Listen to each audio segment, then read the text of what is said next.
The message of Hebrews is Jesus. Yes. And let's unpack that.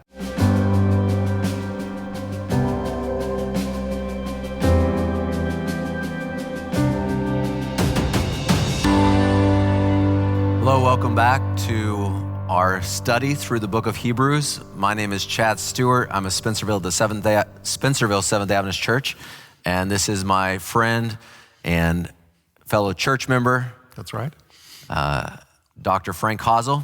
He works at the Biblical Research Institute in the Seventh Adventist Church, for the Seventh Adventist Church.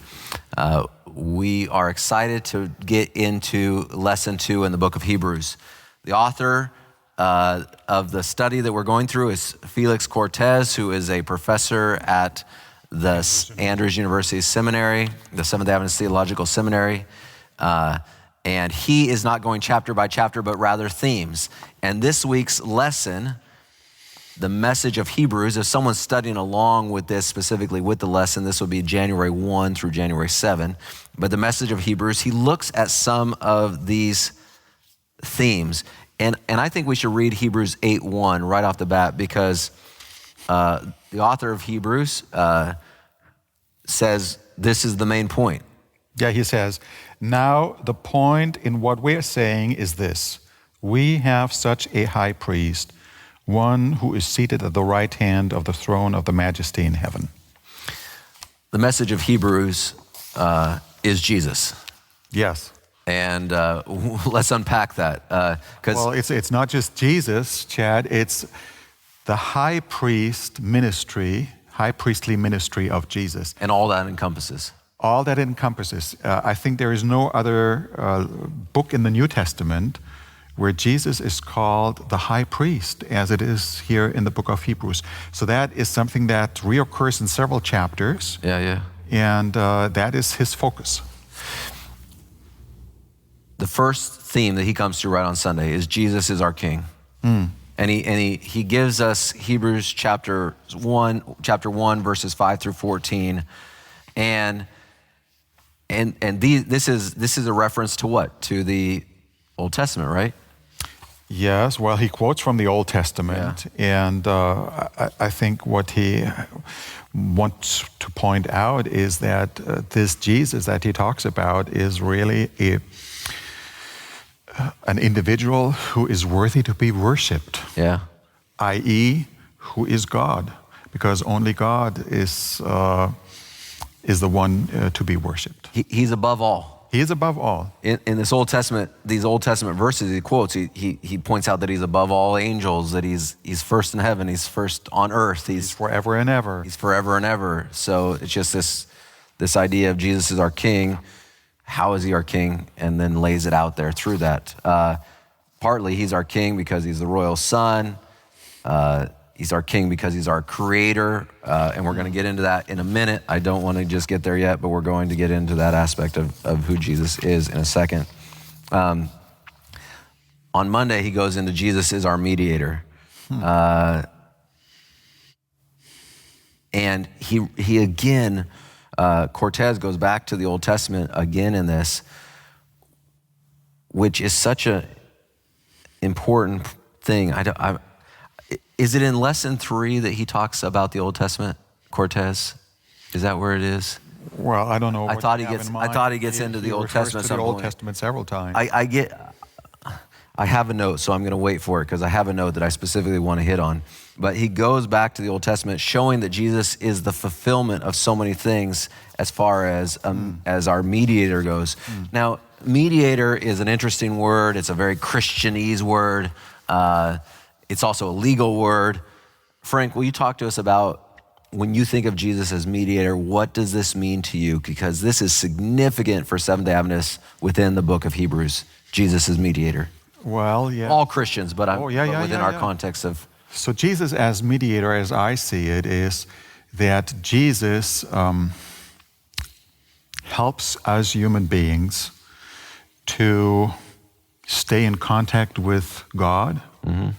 As sinners, we would not have that immediate access to him. So he is our path. He is our way to the heart of God. He is the one who has become one of us.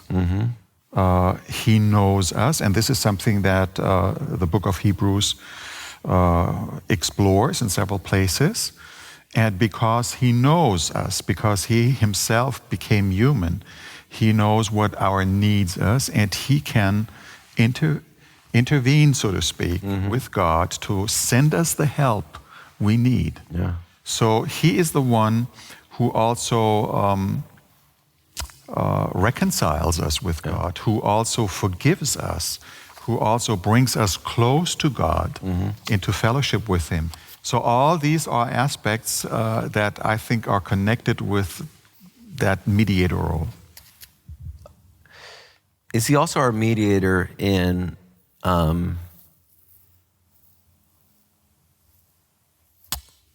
as much as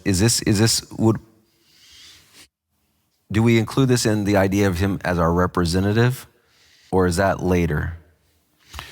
Well, he is our representative. I think he could not really intercede for us Without being our representative. without being our representative. But here is another aspect that I think is important for many people today. See, there are some churches where the priest or the bishop takes on that role of mediator, where you need that intercessor in your behalf to bring your sins or to forgive your sins, to do that. Jesus opens the way. He opens the door that we don't need any other human being to play that role for us. Amen. But he has become a human being. He became one of us, and therefore we can go directly to him in our prayers. We don't need a priest. We don't need the pastor. We don't need anyone to intercede in our behalf. He intercedes for us. Now, we're not saying that we shouldn't intercede for people, because clearly the Bible teaches that. Absolutely. Yeah. You're saying this idea that, like, you're speaking within the context of someone saying, well, I can't go to God. Can you pray for me? Because I can't pray to the, and forgiveness. Forgiveness, I need you. And I don't know, when you were a pastor, did you ever get this? It kind of is one of my pet peeves that irks me. I get asked to pray a lot because I'm the pastor. Yeah. And the pastor's prayer, it has a different. It's so funny because as we've taught against that in the papal thing, and yet somehow that's crept in anyways. I mean, do you agree? I know the feeling, and I think we have to be careful not to support that kind of thinking. Yeah. Yes, it's nice to have the pastor pray for you, but I tell you, any prayer is good, is powerful. James says, any sincere prayer has the power, like Elijah, to even bring rain when there was a drought. You know? And this is really what I've seen in my pastorate, in my ministry with people. There are members in the church who are really sincere, who have a living faith that I can even learn from as a pastor. 100%. And when they pray, you can tell this is not just a prayer that is performed on stage.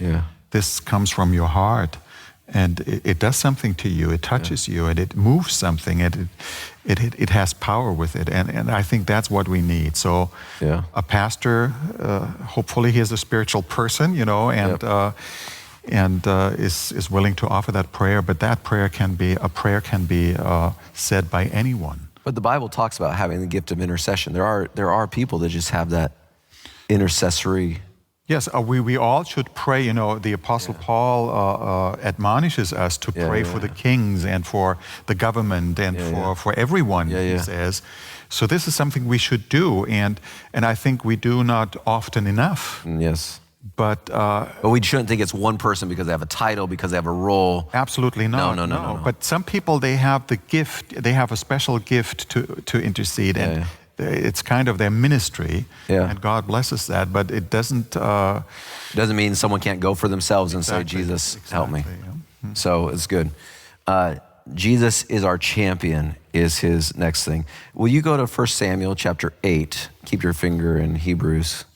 1 Samuel chapter 8, verses 19 and 20. I like this. I like this 19 and picture 20. of fulfillment of Jesus, yeah. But the people refused to obey the voice of Samuel, and they said, "No, but there shall be a king over us, that we also may be like all the nations, and that our king may judge us and go out before us and fight our battles." Let's give just a little context here. Obviously, the context is that the people, God's people, the Hebrews, the Israelites, the Jews, as we refer to them, up to that point in history, had no king. God was their king. He would fight their battles. You know, God said when to go in, when to come out. Sometimes we see in the story of Gideon. Gideon didn't have to do anything except march around and break a pot and shout. And God, you know, sent the people into confusion. But now they're saying, hey, we need someone to fight our battles for us. We need someone to go out on our behalf. Now go back to Hebrews chapter 2, because this is a struggle that Christians still have. Like, well, I can't overcome this. I can't do this. But what Paul shows us in Hebrews chapter 2, verses 14 through 16. "Since therefore the children share in flesh and blood, he himself likewise partook of the same things, that through death he might destroy the one who has the power of death, that is, the devil, and deliver all those who through fear of death were subject to lifelong slavery."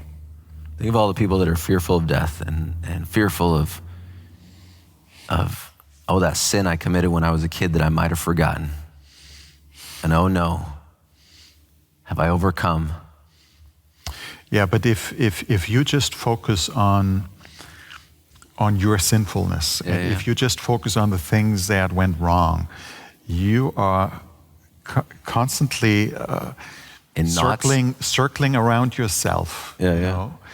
And it's a negative force that is unfolded there, that draws you deeper and deeper and deeper. What we need to do is not to look at our sinfulness. We need to look up to Jesus, who is the author and the finisher of our faith, as Hebrews 12 says. Our champion who overcame the devil, who overcame sin for us, and him in us. As we look to him, right, then he, Galatians 2, it's no longer I that live, but Christ who now lives in me. I no longer live by the flesh, but I live by the Spirit. And thus it's Jesus conquering those battles, fighting those battles for me. Yes. You know, the interesting thing is that the way Jesus fights and even God fights is so different from what we are, what we know from the world. You know, and sometimes we watch Hollywood movies, and you have the heroes there, and they shoot and they fight, and they are, marvelous in what they accomplish, and we think that's how we have to be in order to be successful. But no, you know, it's not that you have to know special arts, you know, and martial arts and be skillful in shooting and this and that. This will not give you the victory over sin. You need to go to Jesus and be willing to submit your life into his hands. Then he is able to do something that no other thing is able to do in your life. And will combat not only what's in our hearts, but he also combats the forces beyond us. And our fears. And our fears and those who attack us and the devil who attacks us. Now, I like, if you'll go to Ephesians 6, 10 through 18, because there's an aspect of this though where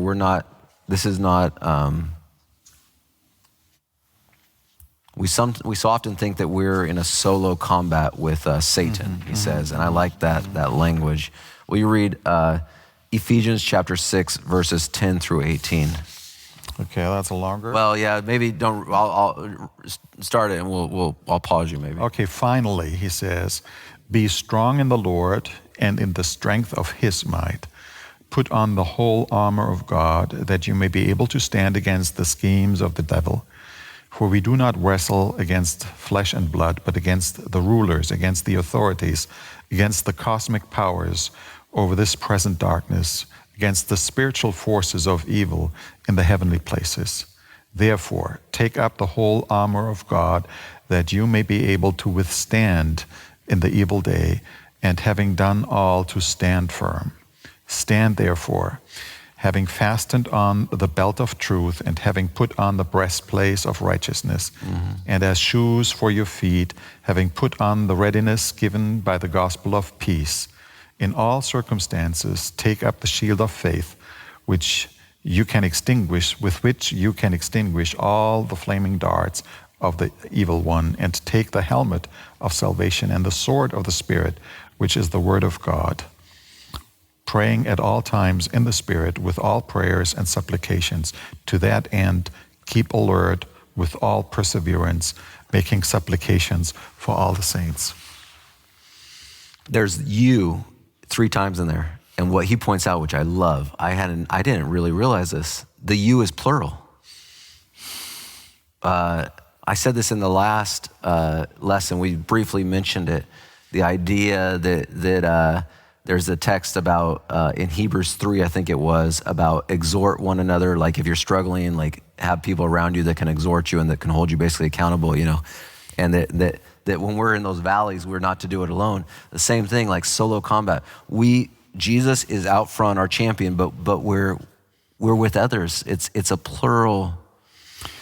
We're trying as individuals to, and maybe it's the Western way. You know, maybe they don't have the same issue in Brazil or in Africa where they're more tribal. You're society. absolutely right. We are not solo fighters. Yeah. For one thing, Jesus is first and foremost. Our side, yes, so we are never alone without him. Yeah, but then we also have the supplication of the saints. I mean, this is what church is all about. Yeah. That we support each other. Yeah. That we pray for each other. That we give the other the help they need. And I think that makes us strong and helps us through.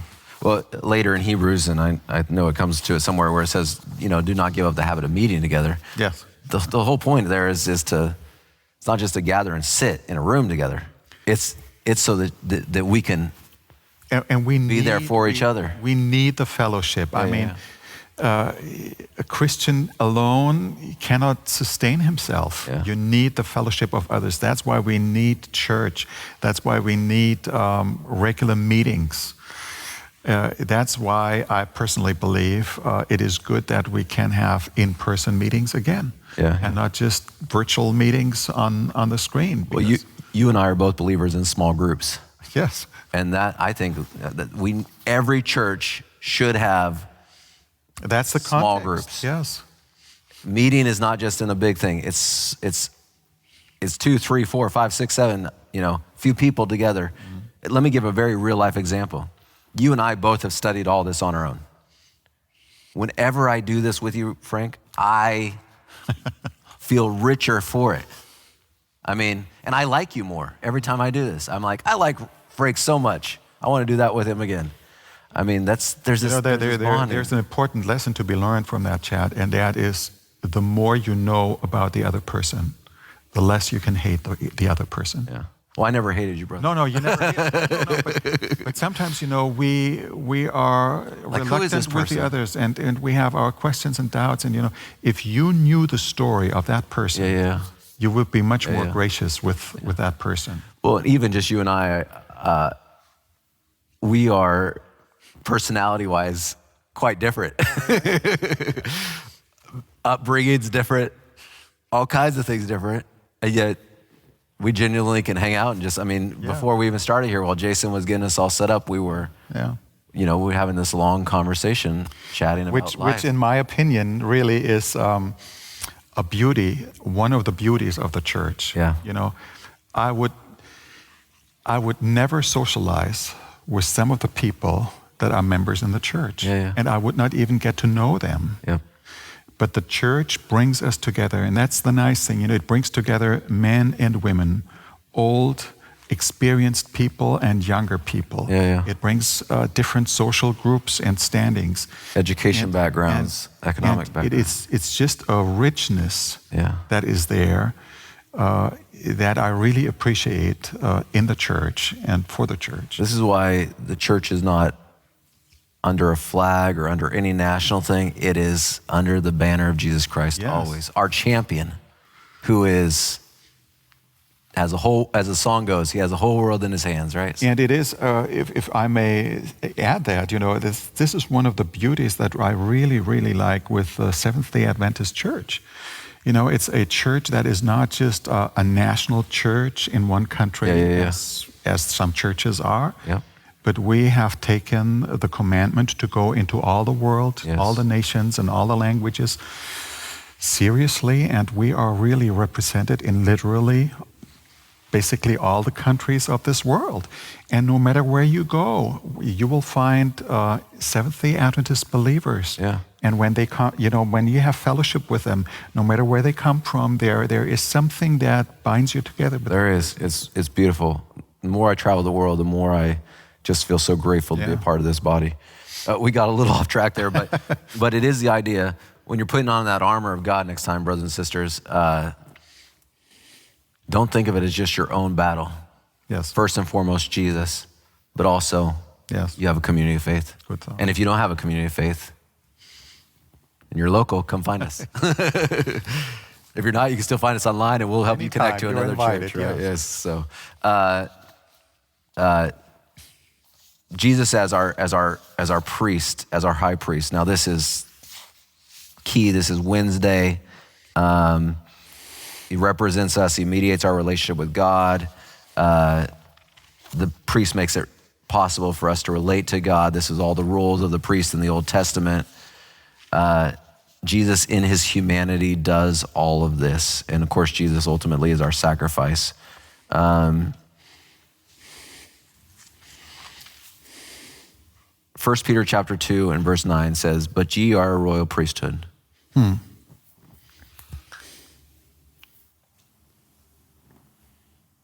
Felix, Dr. Cortez, kind of shifts from Jesus as a priest to, hey, we're all priests. The danger of taking that too far is? Well, we have to balance that. No, we have to understand the priesthood of all believers. Yes, so explain that. That is a biblical principle. Because he kind of just shifts into it. So I'm he doesn't really unfold what is connected with that. But so yes, please do, because I don't want people to think suddenly they're the ones that are supposed to be. No, but I think the priesthood of all believers really see in the Old Testament you had Israel, the people of Israel, and you had the priests in Israel perform certain functions that were reserved for the priesthood. Now, the role of Israel really was to be a light to the world, to mediate the love of God and the understanding of God to those who did not know about him. And so this is also what we should do as Christians. We should be priests, everyone mediating the knowledge of God and bringing people into relationship with Jesus and to God for the forgiveness of their sins. The priesthood of all believers does not mean that everyone can do everything in the church. No, Martin Luther, he was a strong advocate for the priesthood of all believers because he believed, rightly so, that no earthen priest, human priest, to do it all, intermediate, between God and human beings for the forgiveness of sins. We have direct access to that. But Luther would have been appalled. He would turn in his grave, so to speak, if we would use that to say everyone in the church can do everything. There are different gifts and there are different qualities that God has bestowed on different believers. And God sets up roles. And not everything is for everyone. But everyone has the role to bring other people into closer relationship with God and has this mediating function. We can all be priests in that we can all be witnesses of the truth. We're not all going to be priests in that we have the same gifts and roles. As Spurgeon would say, avoid the ministry as you would hell, right? I mean, like that's what he said. Well, and not everybody needs to be a pastor. Yeah, exactly. So we're not saying everyone should be in that role. I want to go to, and because I don't want to lose our time on this, we have about 5 minutes left. Jesus mediates a better covenant. This is Thursday's lesson. I want you to explain something to me, Frank. With your, I can. If you can. If you can, it's okay. But in Hebrews 10, 19 through 22, it talks about Jesus being the sacrifice. The sacrifice of the animals prefigured the death of Jesus as a sacrifice in our behalf, but their blood could not cleanse the conscience. Jesus' blood, however, purifies our conscience. Did people in the Old Testament just walk around with constant guilt? Like, what does that mean that the conscience could not be cleansed? I don't think that they. Well, I cannot. Yeah. Well, I don't read their minds, so I cannot speak for them really what was on their minds. But I don't think that people in the Old Testament constantly walked around with a bad conscience. But they did all these things in the sanctuary that prefigured really the Messiah who would come as the sin offering. And so they lived with this hope that sometimes the fulfillment of all this symbolism would come. And that is really the better covenant that Jesus did. Because even in the Old Testament, you had priests, human priests, but they were sinful. They needed sacrifices for their own sins. Jesus didn't do that. You know, he never sinned. Yeah. So he was perfect. He was the lamb without spot. You know, he really could die for us and deliver that salvation that no human priest in the Old Testament was able to do. They were appointed by God to do that. And they had this hope that the Messiah would come. And now that he has come, we don't need to make offerings and sacrifices and blood offerings and things like that. You know, I sometimes take objection with the lessons, as you know, certain things in them. And this, I guess, is one of those things because I don't like the way sometimes when we talk about the better covenant, the new covenant in Christ, the way we talk about it sometimes makes it feel like there was a lack of grace in the Old Testament. But I feel like God's grace has run throughout history. Does that make sense? Yes, it makes sense to me. I don't think there was a lack of grace in the Old Testament. I don't either, but don't you think sometimes the way we talk about it, and is this maybe one of the issues in the evangelical world where it's almost like you'll hear churches say, we're New Testament Christians. Absolutely. Well, why is that? Because somewhere along the way, someone's taught them that all these people were walking around with guilt. There was no grace in the Old Testament. And so some of the language. But if you read the Old Testament carefully, you'll find it is full of grace. Yes. I mean, I'm just reading for myself in my own personal, private, silent time, read through some of the prophets in the Old Testament, just reading Jeremiah, just reading the minor prophets. You know, you see the people of Israel, they fail and they fail and they fail again. And you think it's hopeless. And then after all that, all of a sudden you have this yet I will forgive you. Yeah. Now, if that is not grace, I don't know what it is. You know, God knows they've willingly done this deliberately. And yet he says, I will give you another. Though you forsake me, I will not forsake you. I mean, this is beautiful. In fact, the Old Testament speaks about the love of God much more often than the New Testament. Exactly. For a simple fact, because it's much thicker than the New Testament. So we should not forget this, because just because the Old Testament, and we should be careful how we talk about the Old Testament. I don't think there's a shift in God's attitude towards us. The principle of his salvation is the same there as it is. The better covenant is in understanding, not in the heart or action or grace of God. Yes. Right? Yeah. So teachers, when you're teaching this lesson, please be mindful to watch your language, that it's not presenting it as like the Old Testament is this and now we had the New Testament. Yes, Jesus is the perfect fulfillment, and there was definitely without Jesus there's an emptiness. I've lived without Jesus. I know the emptiness in my heart. So, but God is the same. There's a continuity. Yesterday, today, and tomorrow. Yeah. So I just wanted to hit on that because sometimes I get into these. Thanks for pointing that out. Kind of the language can be to me a little negative about the Old Testament, and he's been very good. Cortez has been very good about going to the Old Testament, so he's not doing that. But just in describing it, mindful of that, as walking around with like a guilty, unclean conscience. Yeah. No. God wasn't like torturing people, because I feel, to me, the biggest torture in the world is guilt. So, that's how I feel. Yeah. All right, we're out of time. All right. So we're going to end there. We're going to be respectful to the people's time, and I hope that you will join us next week for lesson 3. And please, if you're watching these on YouTube, hit the like button and the subscribe button so you can be notified whenever there's a new video that comes out. And if you hit the like button, then the algorithms of YouTube, however it works, I don't understand that world, but it's a mystery to us. But if enough likes happen, then suddenly it starts to spread exponentially.